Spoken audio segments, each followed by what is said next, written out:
Poppy দেখো কি আনছে আব্বাই। এনো নাকি 100 টাকার করে অনেক বিক্রি করতেছে। দেখো কি সুন্দর। তো 100 টাকার মাছ। হ্যাঁ, আর দাও তো কদিন আগে 200 টাকার মাছ নিয়েছিলাম, এই অল্প কটা মাছ না। শাকগুলো সরি মাছগুলো একটা ডিশের ঢালো। হ্যাঁ দেখো তো 100 টাকার মাছ। মাশাআল্লাহ, অনেক মাছ তো, ভালো মাছ এনেছি একদম সস্তা। হ্যাঁ, আর কয়েকদিন আগে মাছ নিয়েছিলাম, মানে কি বলবো, আর এত অল্প মাছ ছেড়েছিল, 200 টাকা নিয়েছিল। এটা কি কাঁকড়া? কাঁকড়ার বাচ্চা। কাঁকড়াটা তোমাকে ভুনা করে খাওয়াবো। তোমারে খাওয়াবো। তোমারে খাওয়াবো।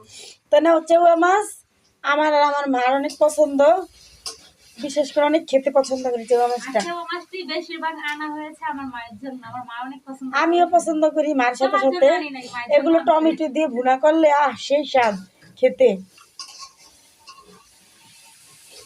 তো রান্না করবো।